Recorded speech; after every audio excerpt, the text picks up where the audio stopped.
Birleşmemizin sponsoru Murad Mursalov'dur. Her bir Ugandalı 50'den çok dil bilir. Bak, kasava budur. Biz onu çok sevirik. Eğer almırlarsa qoy pullarını götürsünlər. Biz dünyanın ən möhtəşəm yerlərindən birindəyik. Nil çayının mənbəyindəyik. Məncə siz biraz aralı dayanmalısınız. Bu yemeğin adı kigeridir. Bu bizim xaçdır, sadəcə kartofla. Hətta həmin borulardan yeni gələnlər də istifadə eləyirdi. Bananxana, bananlara baxın, ilahi. Bir dənə yanlış anlamış olarıq bu. Popo. Poponun qiyməti 46 qəpiyyədir burada. İçə bilərsən?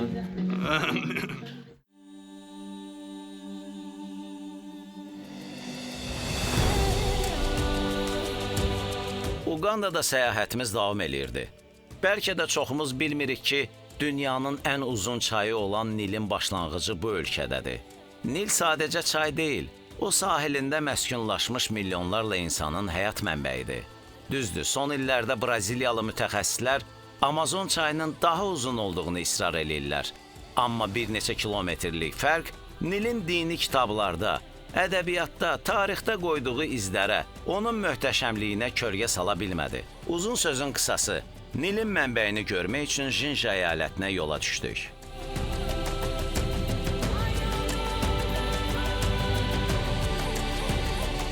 Yolda qarşımıza tüstüləyən qəribə tikililər çıxırdı.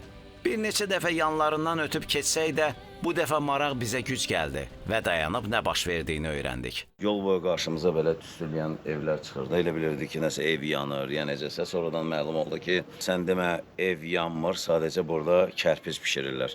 Əgər sizə də maraqlıdsa, baxaq görək o kərpici necə hazırlayırlar və nə cür bişirirlər. Kərpici hazırlamaq üçün torpağı və suyu qarışdırıb palçığı hazırlayırıq. Bundan sonra 2 saat gözləyirik. Palçıq özünü tutandan sonra onu kərpic formasına gətirmək üçün qəliblərə yığırıq. Daha sonra gördüyünüz kimi bişiririk. Pişməmişdən qabaq bu rəngdə olur, amma pişəndən sonra olur qırmızı kərpic. Bizdə də kəndlərdə samanla palçığı qarışdırırlar, kərpic kəsirdilər. Amma burada biraz əziyyətli məqamlar var. Həmin kərpic ki pişirilir burada, o pişirilməmişdən qabaq hər dəfə gördüyümüz bu kərpicdən yığıldığı qalaq palçıqla hörülür ki, istiliyi sabit saxlasınlar və kərpic yaxşı pişsin. Hal-hazırda burada nə qədər kərpic olar? Burada təxminən 20 minə yaxın kərpic var. Bəs kərpiclərin birini neçəyə satırsınız? Baxır satışa. Adətən qiyməti 180-200 şillinq arası dəyişir. Allah bazar versin, nə deyək? Gedək, yolcu yolda gələk. Salamat qalın. Sağ olun.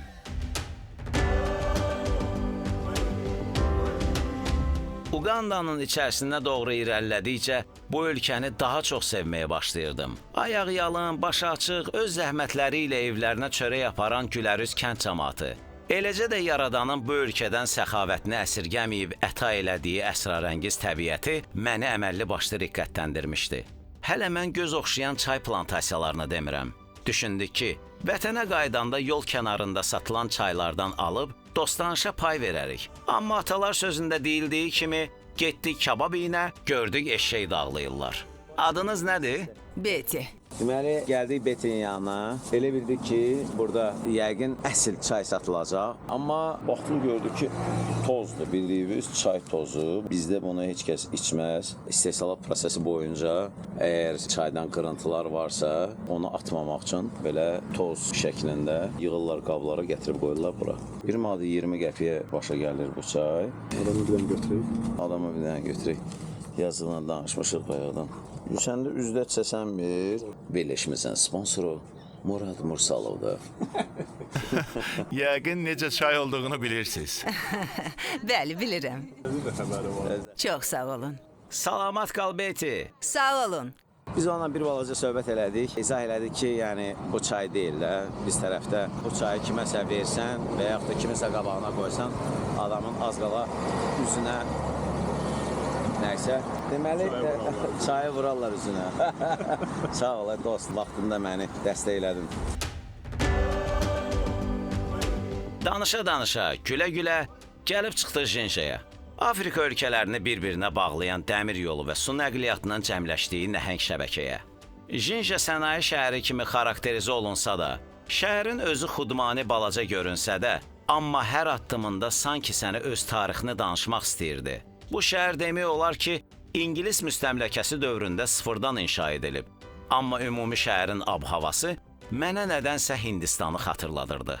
1971-ci ildə İdi Amin hakimiyyətə gəlir və hakimiyyətə gəlməyi ilə bütün ölkədəki immiqrantları deport eləməyə başlayır. Kim deport olunmaq istəmirsə və yaxud da qaçmaq istəyirsə, gizlənmək istəyirsə ölkədə həmin insanlar öldürülür və Viktoriya gölünə atılır. Arxada gördüyünüz ev məhz Hindistanlı immiqrantlara məxsus olub. Ölkədə o vaxt saysız hesabsız Hindistanlı yaşadığından təbii ki, onların tərzləri, arxitekturası, bir sözlə mədəniyyəti əməlli başda öz işini görmüşdü.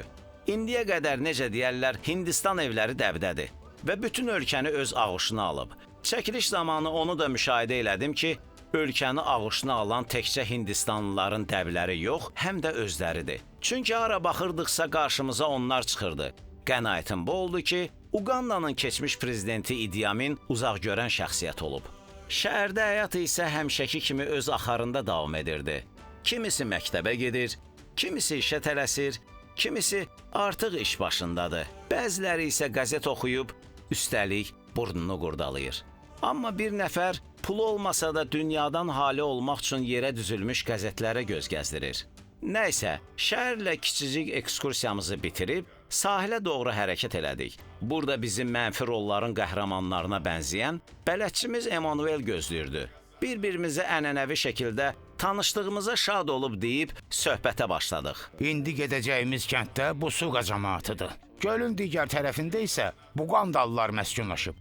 Ümumilikdə Uqandada 50-dən çox xalq yaşasa da, insanların hamısı bir-birinin dilini aydın başa düşür. Bu isə o deməkdir ki, hər bir Uqandalı 50-dən çox dil bilir.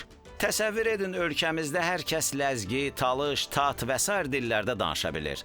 Bir insanın 50 dildə danışması və başa düşməsi ağlasığmaz olsa da, reallıq budur ki, Uqandalılar bunu yaxşı bacarır. Keçək əsas məsələyə. Bizi Nil çayının mənbəyini aparacaq qayıq hələ hazır deyildi. Uşaqlar qayığı silib təmizləyənə qədər bələdçimiz Emanuel bizi ayaqüstü də olsa Ripon balıqçı kəndi ilə tanış elədi. Göldə suyun səviyyəsi qalxandan sonra bütün evləri su bastığından cəmaət kəndi tərk eləyib getmişdi. İndi su biraz azalıb və kənd sakinləri yavaş-yavaş öz evlərini qayıtmağa başlayıblar. Amma hal-hazırda kənddə daimi yaşayanlardan çox balıqçılar və xırda alış-veriş eləyənlərdir. Kəndin içində ikinci əl paltarlar satılır. Bura bizim əyləncə mərkəzimizdir. Burada biz PEK kanallarında futbola baxırıq, içki içirik, bir sözlə dincəlirik. Bura oteldir. Yanındakı da otelin mətbəxi və yeməkxanasıdır. O nədir elə? Bu banan yarpağıdır. Yarpağın içinə düyü, lobya, balıq və s. qoyub bişirik. Deməli, biz necə yarpaq dolması hazırlamırıq, onlar da banan yarpaqlarından yeməklər hazırlayırlar. Burada otelin mətbəxidir və içərisindəki geniş və işıqlı otaq müştərilərin rahatlığı üçün hazırlanmış bir məkandır. Salam. Sabahınız xeyir. Bu kasavadır. Biz yemişik də kasavanı. Kasavan özü necə görünür? Zəhmət olmasa 2 pors kasava verərsiniz. Yox, yox, çox sağ olun. Biz sadəcə kasavanın özünü görmək istəyirdik ki, necə olur. Bax, kasava budur. Kasava. Bu ağacda yetişir, yoxsa... Yox, yerin altında bitir. Biz onu çox sevirik. Köklərini çıxardıb təmizləyib müxtəlif yeməklər hazırlayırıq. Uqanda səfərindən qayıdandan sonra kasava haqqında araşdırma apardım. Sən demə Cənubi Amerika mənşəli bu tərəvəz dünyada ən təhlükəli yeməklərdən hesab olunur. Onu çiğ yedikdə və ya düzgün pişirmədikdə insanın həyatına son qoyur. Belə ki, 1 kiloqram kasavada ən güclü zəhərlərdən sayılan siyanidin miqdarı 1000 milliqrama qədər ola bilir. Ümumdünya Səhiyyə Təşkilatının hesabatına görə il ərzində 200 nəfərdən çox insan kasavadan zəhərlənərək dünyasını dəyişir. Onu da deyim ki, kasava dünyada 500 milyon insanın gündəlik istifadə etdiyi tərəvəzdir və hal-hazırda Nigeriya bu məhsulun istehsalına görə 1-ci yerdədir.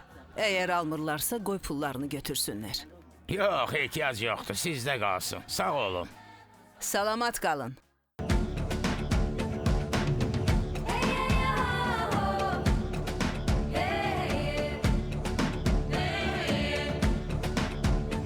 Bu gün hava çox gözəldir.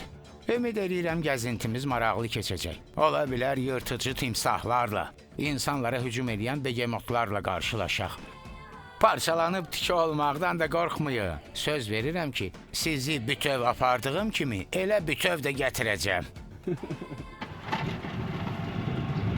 Az sonra məlum oldu ki, qayıqçımızın zarafatları kimi qayığı da keyfiyyətsiz imiş.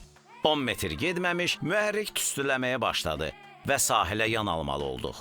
Zalım oğlu iki daş arasında üstəlik ağacdakı quş yuvasında dağıtmağa imkan tapa bildi.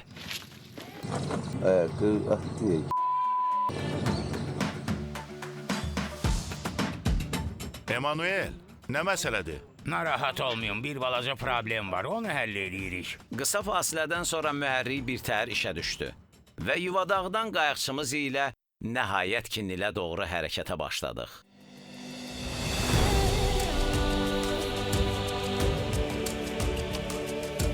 Hələ ki, Nil çayı gözümüzə dəymirdi. Başımız Viktoriya gölünün göz oxşayan təbiətinə qarışmışdı. Bu gölü yerli tayfalar Ukerevi və ya Nyanza adlandırırdılar. Ta ki, Avropadan gələn səyyahlara qədər. Belə ki, 1858-ci ildə İngilis tədqiqatçısı John Speke Nil çayının mənbəyini axtara-axtara buralara gəlib çıxır və şirinlik edərək bu gölü öz kraliçasının şərəfinə Viktoriya adlandırır. Məncə kim olsaydı belə edərdi? Axı ekspedisiyanın sponsoru elə kraliçanın özü idi. Ağlımda bu kimi fikirlər dolaşırdı ki, bir də gördüm uzaqdan su səsi gəlir. Qayıqla biraz da getdikdən sonra qarşımızda əsrarəngiz, söz ilə ifadə etməyə çətinlik çəkdiyim bir mənzərə canlandı. Sanki göl ilə çayı gözə görünməz sərhəd ayırırdı. Bir tərəfdə yerin təkindən aşıb daşaraq çıxan və öz məcrasını tapmağa tələsən Nil çayı, digər tərəfdə isə bəlkə də onun bu coşmuş halına həsəd aparan sakit, hərəkətsiz Viktoriya gölü. Bu mənzərəni görəndə ağlımdan ilk keçən Qurandakı Mülk surəsinin 30-cu ayəsi oldu. Əgər suyunuz çəkilib yerin dibinə getsə, Allahdan başqa kim sizə axar su gətirə bilər? Gördüklərim mənə Yaradanın əzəmətini bir daha xatırladırdı. Nəhayət ki, xəyali sərhədi keçib Nilin mənbəyinə yetişdik.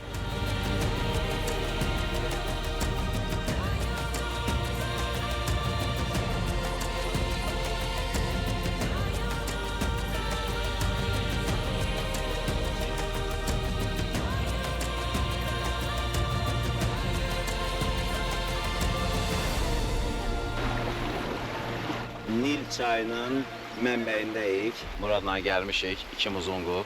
Məhz Nil çayı bu yerdən başlayır, buradan başlayır. Amma bizim dostluğumuz çoxdandan başlayır. Lap çoxdandan. Biz dünyanın ən möhtəşəm yerlərindən birindəyik. Əgər fikir versəz görərsiniz ki, burada su sözün əsl mənasında yerin altından çıxır. Yerli sakinlər burada vaxtı ilə Ripon şəlaləsinin olmasını və suyun məhz həmin gizlənmiş şəlalədən qaynaqlandığını iddia eləsələr də, bu fakt elmi araşdırmalarda öz təsdiqini tapa bilmədi. Qeyd etdiyimiz kimi John Speke uzun sürən ekspedisiyadan sonra buranın Nilin başlanğıcı olduğunu isbat edə bilir. Amma yerli sakinlərin dilini bilmədiyindən araşdırmalarında məkanların adlarını tərs məhsəb qeyd edir. Necə deyərlər, aləmi qatır bir-birinə. John Speke burada balıqçılarla qarşılaşır və onlardan buranın adını soruşur. Yerli sakinlərsə ilk dəfə idi ki, ağ adam görürdülər. Və cavabında Benayli deyirlər. Yəni, biz səni başa düşmürük. Tədqiqatçı John elə bilir ki, bu yerin adı Benaylidir. Amma əslində Nilin başlandığı bu yerin adı Kiera'dır. Kiera isə yerli qəbilələrin dilində səsküylü yer deməkdir.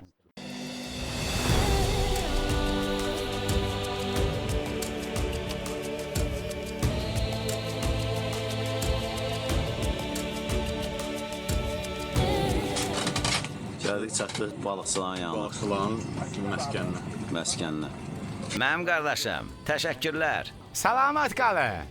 Loka kəndinə gəlmişdik. Burada da insanların əsas məşğuliyyəti balıqçılıqdır. Kəndin hörmətli adamı ilə tanış olduğumuzdan, necə deyərlər, ona arxayın olub rahatca çəkilişimizə başladıq. Amma kameramızı görən balıq alverçiləri gəlişimizdən məmnun deyildilər. Sanki nədənsə narahat olurdular. Çox çəkmədi ki, çəkilişlə bağlı Murada iradlarını bildirdilər. Məncə siz biraz aralı dayanmalısınız. Problem yoxdur. Açığı mənə də bir-iki dəfə irad tutdular. Düşündüm ki, yəqin iş görəndə əl-ayaqlarına dolaşıram deyə qıcıqlanırlar. Amma sən demə səbəb başqa imiş. Sən fikir verdin, onlar biraz narahat idilər. Niyə? İstəmirlər ki, biz onları çəkək. Çəkilərdə bunlar biraz cəmaatı aldadır. Hə, ona görə mənə deyirdi ki, çəkmək çərini, tərəzini çəkməm. Bizdə də bəzi bazarlarımızda var, tərəziləri əskik gəlir, alladırlar cəmaatı. Kəndin içinə yenicə daxil olmuşduq ki, burnuma tanış qoxu gəldi. Deyəsən yanılmamışdım. Sabahınız xeyir. Sabahınız xeyir. Oo, ayaq bişirirlər, burada xaş bişirirlər Murad. Bişirdiyiniz yeməyin adı nədir? Bu yemeğin adı kigeridir. Amma bizdə buna xaş deyirlər və onu yalnız səhərlər yeyirik. Bəli, bizdə də bu yemək səhər yeyilir. Bu bizim xaşdır, sadəcə kartofla. Aha. Yoxlamaq olar.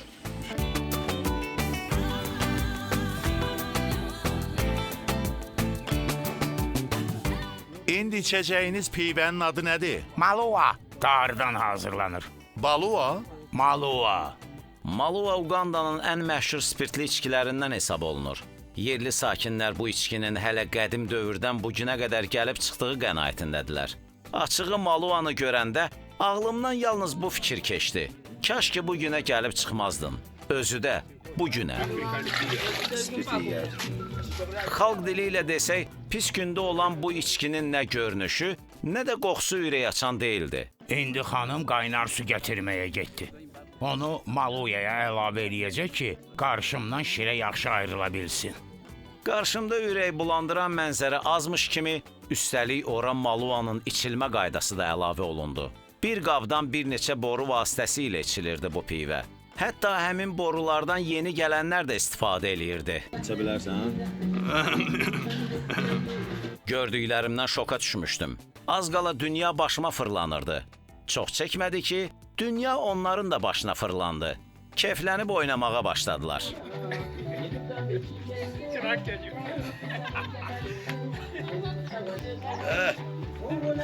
Onu da deyim ki, Uqandalılar alkoqol istifadəsinə görə dünyada 8-ci, Afrikada isə 1-ci yerdədir. Belə ki, il ərzində adam başına 12,48 litr alkoqol düşür. Hesabatlarda Uqandalı gənclərin 80%-nin alkoqol istifadəçisi olduğu qeyd olunub. Spirtli içkilər o qədər əl çatandır ki, hətta plastik paketlərdə belə içki satılır. Burada bir çox ailələr spirtli içkiləri özləri hazırlayırlar. Elə qonağı olduğumuz kafenin sahibəsi kimi. Məclis əhli ilə sağollaşmaq vaxtı gəlmişdi. Çünki qarşıda görəcəyimiz işlər bizi gözləyirdi. Açığı həm də Murad və məndən başqa orada ayıq adam olmadığından salamatı vaxtında aradan çıxmaq idi. Vebali, deməli dəyərli dostlar, gəl sağ ol deməkdir, çox sağ ol deməkdir. Muraddan əlavə pul almaq istədilər, ona görə də mən zarafat eləyə-eləyə Muradı aradan çıxartdım. Necə deyərlər, vebali.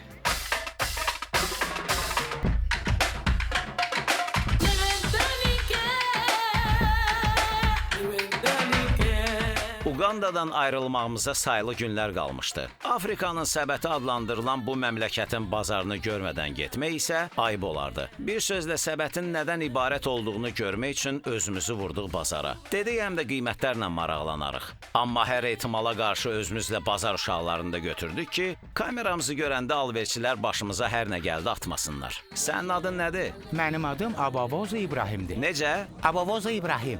İbrahim? Bəli, Sən müsəlmansan? bəli. Assalamu aleykum. Və aleykumsalam və rahmetullah və bərəkatüh. Bəs sənin adın nədir? Peter, Çox gözəl. bu tərəfdən keçməliyik.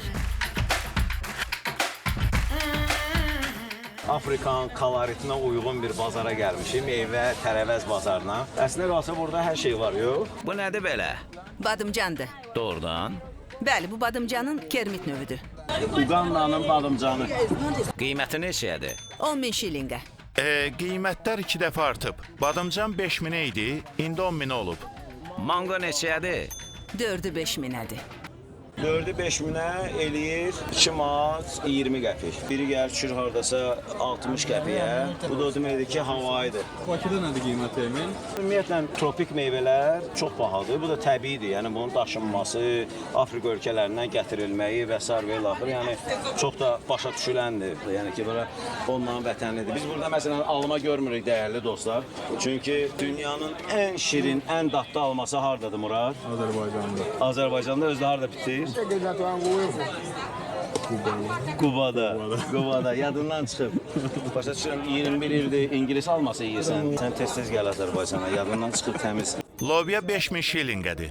2 manat 20 qəpiyə lobyadır. Kələmin qiyməti ölçüsünə görə dəyişir. 1000-ə də var, 1500-ə də var. Bu boyda avokado mən açığı ilk dəfədir ki görürəm. Çox böyük avokadodur. 5 dənəsi 5 minədir. 5000-ə. Həqiqətən əladır. Hardasa 50-60 qəpiyə. Yəni bizim 8-ci kilometrdəki bazarımızdan biraz fərqlənir. Bu jackfruitdur, sizə göstərmişdik. Belə deyək, kəsiləndə ifunət iyi verir. Üzr istəmə, hətta kanalizasiya iyi verir. Amma yeyəndə deyilənə görə çox dadlı bir meyvədir. Pomidorun kilosu neçədir? 1 kilosu 3000-ədir. 3000-ə? Bəli. Yəni bunun üçün çox bahadır. Gördüyünüz bu şam ağaclarını belə hissələrə bölüb satırlar çırpı şəklində. Yəni yemək hazırlayanda kömürə əlavə eləyirlər, tez alışmaq üçün, tez yeməklərini hazırlamaq üçün istifadə olunur. Bu nədir? Banan lifi üçün qabıqlardır. Düzdür, qabıq deyil, banan yarpağıdır. Banan yarpağı. Copa basmaq istəyirdi, bizi yola verir. İstədi ağzına gələni desin, banan nə edirdi? Nəsə deyirdi banan haqqındakı, bananın nə bilim nə idi, amma xanım düzəltdi onun səhvini, dedi ki, bu banan yarpağıdır. Banan yarpağından sevə-sevə istifadə olunur. Bir çox yerlərdə, mətbəxdə, təsərrüfatda. Hətta mən sizə deyim ki, banan yarpağının üzərində rəsmlər də çəkib satırlar. Bitkiyə heç nə gelmir. Murad, burada ən sevimsiz insanlar bizik. Bilirsən niyə? Çünki heç nə almırıq.